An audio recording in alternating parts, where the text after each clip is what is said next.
Okey, kalau solo camping tu betul-betul ke aku solo? Jawapan dia, formula yang aku gunakan untuk capai 100k subscribers tu adalah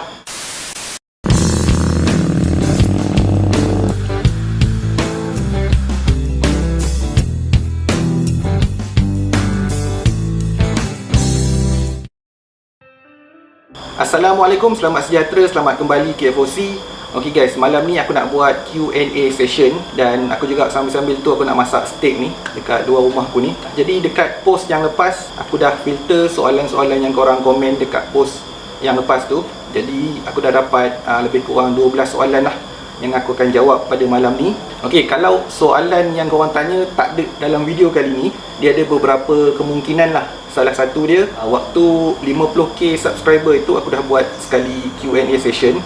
Jadi untuk soalan-soalan yang sama yang dah pernah ditanya, aku tak jawab lagi lah dalam video kali ni. Jadi korang boleh refer balik video 50k subscriber tu. Dekat deskripsi video tu aku ada letakkan list soalan dia, ada 10 soalan. Dan juga ada timestamp setiap soalan tu. Jadi korang boleh terus tekan timestamp tu untuk terus pergi ke soalan-soalan yang ada dalam video tu. Kemungkinan kedua, kalau aku tak jawab soalan korang, mungkin soalan korang tu dah masuk dalam aku punya FAQ ataupun frequent asked question. Soalan popular lah lebih kurang. Jadi video-video yang 1-2 tahun yang terbaru ni, dekat deskripsi video tu aku dah siap masukkan dah FAQ ni dan jawapan dia. Disebabkan soalan-soalan tu antara soalan-soalan yang dah banyak kali orang tanya, jadi aku kumpulkan kat situ terus. Jadi korang boleh refer juga dekat ruangan deskripsi video dekat FAQ tu. Mungkin soalan yang korang tanya tu ada dekat situ. Sebab ketiga, mungkin kenapa aku tak jawab soalan korang, berkemungkinan aku tak ada jawapan yang tepat ataupun jawapan yang bernas bagi soalan yang korang tanya tu lah. Bukan semua soalan aku ada jawapan dia. Jadi harap korang faham lah, jangan marah lah. Okay? Jadi malam ni aku akan masak steak. Aku akan menggunakan Trangia Cooking System. Jadi kat channel sebelah, channel Montani, aku dah kerap lah pakai Trangia Cooking System ni. Dan kalau korang nak tengok review lebih lanjut, lebih detail mengenai Trangia Cooking System ni, korang boleh check dekat channel, dekat video channel sebelah, dekat channel Montani. Penerangan ringkas dia, dapur ni adalah dapur jenis alcohol stove. Dia menggunakan alkohol sebagai bahan bakar dia. Itu penerangan ringkas lah. Okey, kita terus pergi ke sesi Q&A dulu. Kita start dengan Q&A dulu. Okey, soalan pertama untuk Q&A kita pada malam ni. Soalannya, abang selalu waktu camping mengharapkan apa untuk mencapai target berjaya? Soalan daripada Marcel Gaming. Target untuk setiap trip tu berkemungkinan tak sama. Ada trip-trip yang aku setkan certain target dia, dan ada trip yang aku tak ada setkan target, cuma trip-trip santai. Contoh dia macam ni lah. Kalau trip yang ada target, okay, let's say kata trip tu aku kata aku nak buat catch and cook. Jadi target dia kena dapatkan ikan lah. Kalau tak dapatkan ikan, tak boleh buat catch and cook, dan trip tu tak berjaya lah ataupun tak mencapai target. Dan lagi satu contoh, kalau target ni kadang-kadang aku setkan aku nak pergi camping dekat katakan port A, tapi trip tu aku tak dapat pergi ke port A ataupun aku tak jumpa port A tu. Jadi itu pun consider sebagai trip tu tak mencapai target lah. Kadang-kadang kan kalau aku pergi camping, target tu boleh jadi tak tercapai lah. Kadang tak jumpa ataupun ada halangan-halangan lah. Okay, kita pergi ke soalan yang kedua. Soalan yang kedua, cara yang berkesan untuk memperbesarkan channel hiking macam saya, sebab saya buat video hiking. Yang ni soalan daripada Naim. Ni lebih kepada YouTube punya tips lah. Ok, aku buat camping, tapi dalam camping aku tu dia ada banyak subkategori dia. Aku buat kayak camping, aku buat motor camping, aku buat kayak fishing camping, aku buat car camping, aku buat cerita seram kadang-kadang lah. Ok, formula yang aku gunakan untuk capai 100k subscribers tu adalah, ok, bila aku buat konten, contoh aku buat konten motor camping, kat situ aku tarik viewer daripada orang-orang yang minat motor tau.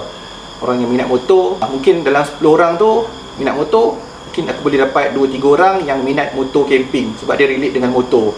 Tapi dia punya, macam mana lah, dia ada satu, maksud dia core dia adalah camping, tapi kita kembangkan lagi camping tu supaya kita boleh tarik audience daripada niche yang lain lah. Contoh aku buat kayak fishing camping, Daripada konten-konten kayak fishing camping tu, aku dapat tarik penonton dan subscribers daripada golongan yang minat mancing lah. Mungkin dia tak minat camping, dia minat mancing, tapi dia tengok juga sebab aku buat ada konten mancing dan sambil camping dan masak-masak.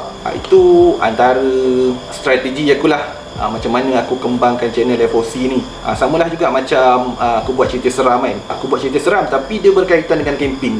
Apa yang aku cuba buat ni, aku tak nak lah apa yang konten aku buat ni dia terlalu, dia macam bercanggah ataupun dia lari daripada konsep tu lah.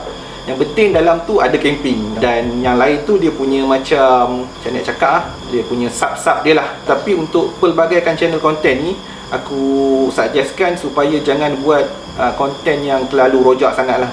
Contoh dia, kau buat hiking, lepas tu next video kau buat DIY, next video kau buat pasal modify motor. Jadi dia punya konten tu dia tak link lah antara satu sama lain. Sebolehnya jangan buat macam itulah, sebab nanti penonton tu macam dia confuse lah. Kau ni buat konten apa sebenarnya? Kalau nak pelbagaikan konten tu boleh, tapi asalkan dia punya main konten tu ataupun antara konten-konten yang kau buat tu dia boleh relate satu sama lain. Okey, itu jawapan untuk soalan nombor 2. Okey, sekarang ni aku nak start masak dulu kot. Okey, nanti kita sambung balik Q&A. Okey, dapur dah menyala. First kali aku nak tumis sayur dia ni, aksesori ni dulu.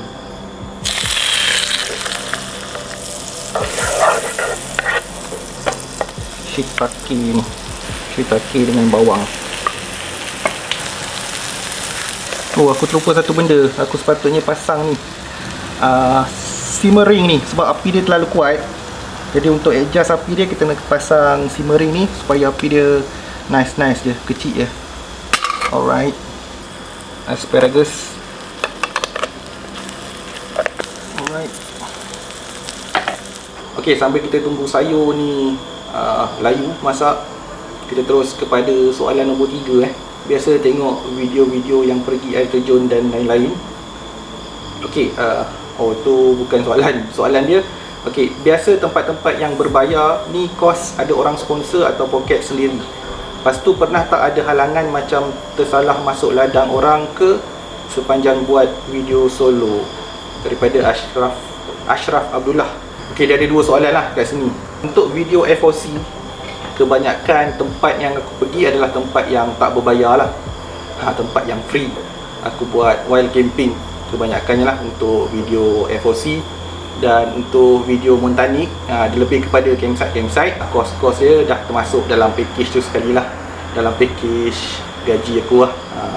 Jadi kos tu ditanggung oleh syarikat lah. Dan satu lagi soalan dia tadi, dan kalau untuk kos makan, kalau untuk channel FOC, kalau aku camping dengan member-member tu, biasanya kita orang akan bawa seorang sikit lah. Kau bawa ni, aku bawa ni, and then dekat campsite kita masak sekali. Lebih macam gitulah. Dan satu lagi soalan dia ni, halangan tu contoh macam kalau tersesat tu ada jugalah.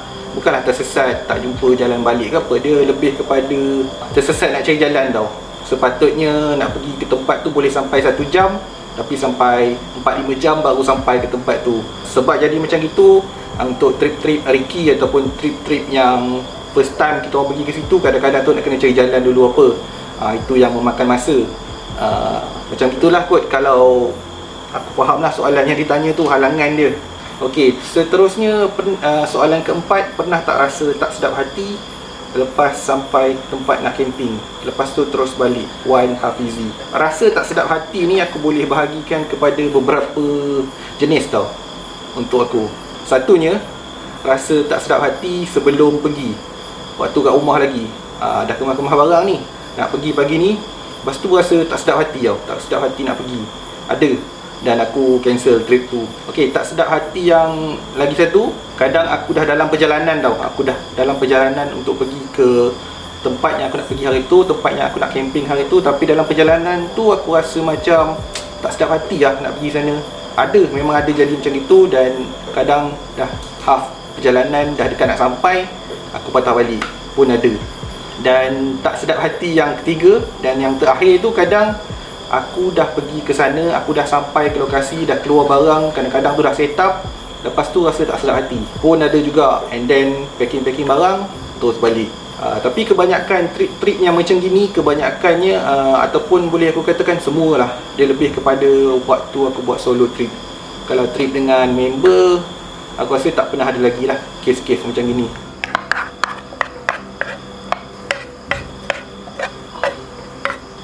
Kita lagi masak daging pula. Kita sambung Q&A dulu. Kita teruskan Q&A ke soalan yang nombor 5. Part mana paling best bila camping? Daripada Muhammad Izam. Sepanjang waktu camping tu, part mana paling best? Bagi aku adalah pada waktu pagi. Pada waktu pagi tu kita bangun pagi tu dekat campsite, awal pagi, dia punya suasana tu, dia punya sejuk dia tu, kabus-kabus dia kan. Sebab itulah kebanyakan trip camping, aku boleh katakan setiap kali trip camping aku bangun awal kot. Aku akan bangun awal pagi, sebelum cerah aku akan dah bangun dan aku akan nikmati momen-momen tu. Itulah jawapan dia. Bagi aku, paling best bagi aku adalah waktu pagi. Waktu kita bangun pagi. Dia apa dia tanya tadi? Soalan nombor 6, ikan terbesar dan paling sedap yang abang pernah tangkap semasa kayak camping. Muhammad Alif Hakimi. Okey, ikan yang paling besar yang aku pernah dapat tak adalah besar sangat pun sebenarnya. Ikan kerapu lah. 2 kali aku pernah dapat dalam 2.2-2.3 kilo macam itulah. Setakat ni itulah rekod yang paling besar lah yang aku pernah dapat. Tapi sebagai newbies dalam bidang memancing ni, memancing secara serius ni, aku rasa pencapaian aku tu aku agak bangga lah. Dalam masa lebih kurang setahun kot aku baru belajar mancing. Dengan hasil-hasil yang aku pernah dapat sewaktu aku buat trip kayak fishing camping ni, aku rasa setakat ni aku berpuas hati dan aku berbangga lah dengan hasil-hasil yang aku pernah dapat. Dan soalan dia tadi, makanan ke apa tadi? Masakan yang paling sedap apa? Betul lah, dia tanya ikan terbesar dan masakan yang paling sedap waktu camping. Okey, yang terbesar tadi ikan kerapu, dan yang paling sedap setakat ni lah yang aku buat kayak fishing camping catch and cook ni. Setakat ni bagi tekak akulah yang paling sedap, nombor 1 adalah waktu aku dengan Farid tu, kita orang buat masak ikan pari tuka tau. Ikan pari yang spesies kecil tu, yang kadang-kadang orang tak ambil pun, orang lepas kan, orang buang kan. Tapi hari tu kita orang tak dapat banyak ikan kot. Jadi kita orang ambil ikan pari tuka tu, kita orang bakar dengan paste asam pedas. Dan setakat ini aku rasa itulah ikan yang paling sedap yang aku pernah makan dekat campsite. Nombor 2, ikan tebal pipi. Ada satu trip tu aku dengan Manharo, dia dapat ikan tebal pipi dan malam tu kita orang bakar. Sama juga, bakar paste asam pedas kot tak silap, tapi ada air asam, dia punya tambahan dia. Yang tu pun memang padu lah.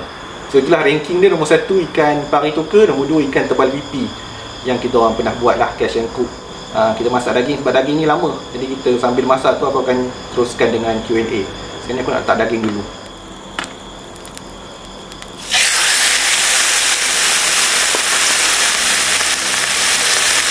Black pepper sikit,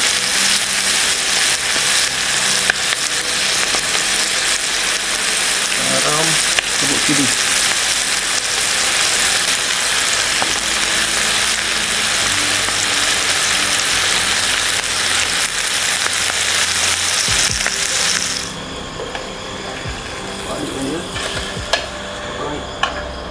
Kita sambung kepada soalan nombor 7. Kemah jenama apa yang agak tahan lasak dan tak masuk air bila camping musim hujan? Mohon suggest brand apa? Oh, ni daripada brother Arba'in TV. Kalau nak cakap pasal brand ni susah sikit lah, sebab aku represent brand kan. Jadi untuk brand tu jawapan dia mungkin akan bias lah. Cuma yang aku boleh bagi jawapan secara general ni adalah mana-mana tent yang dia punya index, PU index dia 2000 ke atas should be okay. Kalau mungkin ada yang tak tahu, PU tu adalah sejenis coating, coating di bahagian luar ataupun di atas fabric kemah kita tu. Kebiasaannya dia ada index dia ataupun ranking dia ada 1000, ada 1500, 2000, 3000, dan yang paling tinggi yang aku pernah nampak ada 10,000 mm. Yang aku pernah tahulah, aku tak pasti kalau ada lagi yang lebih tinggi. Semakin besar nombor PU index tu bermakna material itu makin berkualiti lah, makin baik, dan juga harga dia pun semakin tinggi lah. Makin tinggi PU index, makin mahal harga TAN tu. Tapi kebanyakan yang kita tengok bila kita cakap tentang TAN, kebanyakannya kita akan tengok spek. Tapi kadang kita tak sedar, walaupun spek tu tinggi, tapi cara ataupun kekemasan kita set up tank tu ataupun dia punya ketegangan dia tu, kadang-kadang itu pun boleh menyebabkan tank kita tu masuk air. Contoh dia, kita set up dalam keadaan kemah kita tu kendur, tak tegang, tak kemas lah. Disebabkan coating PU pada luar kemah kita tu, dia punya function sebenarnya adalah untuk membiarkan ataupun membenarkan air lalu dan turun terus ke bawah. Bukannya function dia tu untuk menakung air. Bila kita set up kita punya kemah tu kendur, tak kemas, kemungkinan air tu dia boleh bertakung. Dan berkemungkinan walaupun kita punya kemah tu PU rating dia tinggi, tapi kalau air bertakung, ada kemungkinan juga boleh meresap ke dalam kemah. Dan itu salah satu faktor yang sebenarnya agak penting lah dalam pemilihan kemah dan cara untuk set up kemah. Dan sebenarnya ikut pengalaman aku lah, walaupun kemah kita tu semahal mana, PU dia tinggi macam mana pun, tapi lama kelamaan bila kita guna dan penggunaan kerap dan lama, boleh juga menyebabkan kemah tu asalnya PU 4000 contoh dia kan, tapi bila dah lama, dia semakin hilang dia punya waterproof level dia tu. Sebabkan mungkin cara kita simpan, cara kita basuh kemah, sebenarnya kalau basuh pun tak elok juga. Sebab lagi kita basuh, lagi cepatlah dia punya waterproof level tu hilang. Seeloknya kita lap dengan kain yang lembap sikit ke, kalau ada kotor-kotor lah, dan lepas tu kita jemur je. Itu lebih kepada cara penjagaan kemah tu sendirilah. Okey, nak tanya, saya mabuk laut, dulu pernah mancing naik bot 10 minit lepas tu muntah. Soalan dia, first time tuan memancing guna kayak, ada rasa muntah tak? Ada makan ubat pil mabuk laut ke tak? Soalan dia lebih kurang macam itulah pasal mabuk laut. Okay, jawapan dia, kalau dia tanya first time makan ubat ke tak, jawapan aku tak. Sebab awal dulu aku main kayak ni, aku main dekat tasik. Jadi tasik dia tak ada masalah ataupun tak ada alun, tak ada apa, jadi tak adalah mabuk ke apa. Okay, tapi untuk trip-trip kayak fishing camping aku yang dekat laut, ada juga beberapa kali yang aku, macam mana, hari tu alun kuat sikit lah, alun kuat, ombak kuat, memang agak pening lah. Tapi setakat ni aku tak pernah muntah lagi lah. Dan dia macam pening-pening, macam mana nak cakap, mabuk lah cerita dia. Dan untuk menjawab soalan tu, makan ubat ke tak, dulu tak. Tapi sekarang ni aku makan. Biasanya kalau aku tahu aku nak turun pot-pot yang aku tahu alun kuat dekat situ, memang aku akan makan daripada awal lah ubat apa, Novomin tu untuk mabuk laut tu. Sebab untuk mengelakkan aku dah dekat tengah tu baru nak makan, dah rasa pening ke kan, jadi better aku makan daripada awal lah. Aku dah slowkan sikit api untuk steak ni, bagi dia masak pelan-pelan lah, supaya kita boleh sambil-sambil tu kita jawab soalan kan. Kalau time solo camping tu memang betul-betul solo ke? Dan kalau shoot video berjalan kaki, menampak kena patah balik ambil kamera daripada Puteri Zulaika. Okey, kalau solo camping tu betul-betul ke aku solo? Jawapan dia memang betul aku solo lah. Dan korang boleh refer lah dekat tajuk video tu. Kalau aku tulis solo camping, maksudnya aku solo camping lah. Kalau aku tak tulis tu, mungkin aku tak solo, aku dengan member aku ke. Tapi kalau solo camping tu, memang betul lah aku solo camping. Dan kalau dia tanya pasal kamera, memanglah kalau solo camping ni kita punya kerja tu banyak sikit lah. Kalau nak ambil shot-shot yang memanjat ke, ataupun shot berjalan, establishing shot kan, nak tunjuk kawasan kita pergi tu, memang ya kita jalan dulu, lepas tu kita patah balik ambil kamera. Tapi yang patah balik tu kita tak ada tunjuk dalam video, itu semua behind the scene je lah. Jadi kalau solo camping tu memang kerja agak banyak sikit lah. Kita move kepada soalan nombor 10. Menu paling sedap time camping, pernah camping luar negara, family support ke jadi full time YouTubers, siapa idola pasal camping, bushcraft, sekian. Jadi dalam soalan dia ni ada banyak soalan, ada beberapa soalan. Tapi untuk soalan dia yang pertama, menu paling sedap, aku dah jawab tadi dekat soalan nombor 6. Pernah camping luar negara. Buat masa sekarang ni tak pernah lagi aku camping luar negara, belum berkesempatan lagi. Tapi insyaAllah lah kalau dah semua pandemik semua ni berakhir, memang aku target nak camping kita start dengan yang dekat-dekat dulu lah, dekat Indonesia ke, dekat Thailand ke.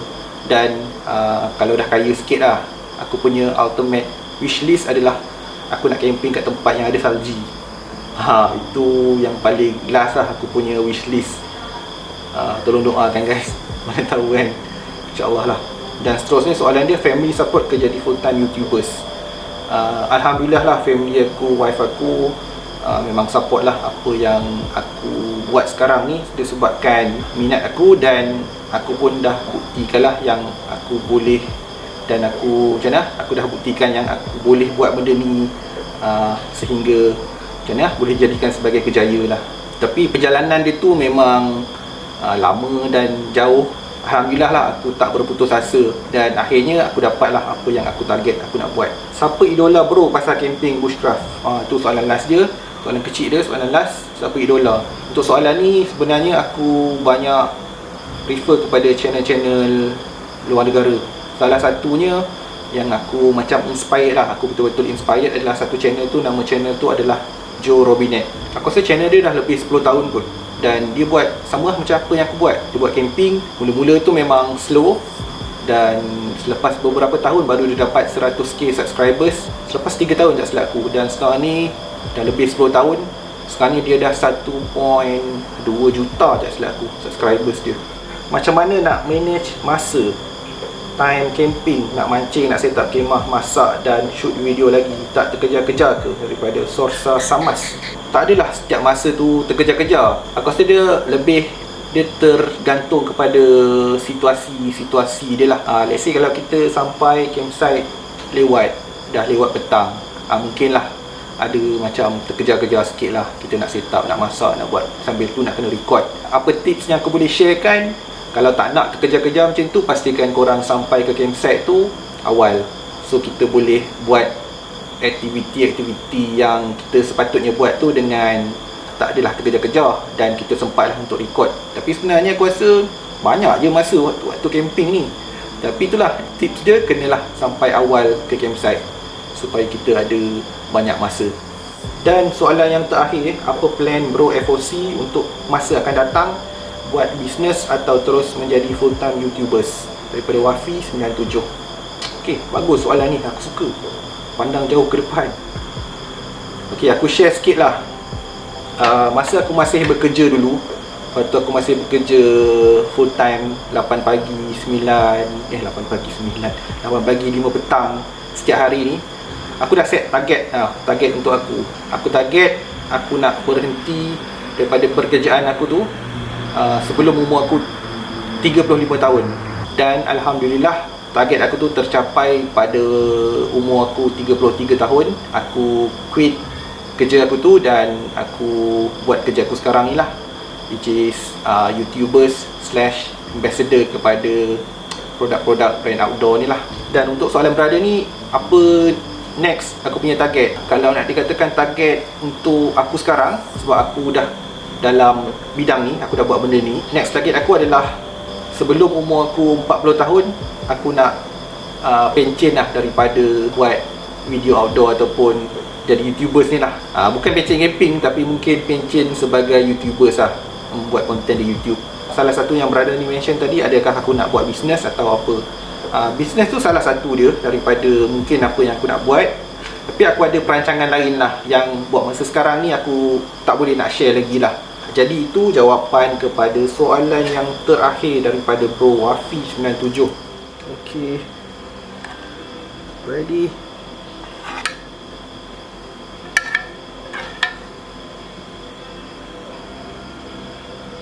Butter dia ni. Okay guys, steak pun dah ready, soalan pun semua dah jawab. Masa untuk makan lah.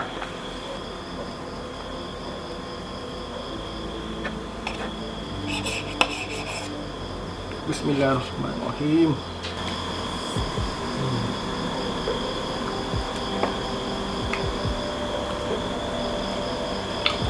Waduh,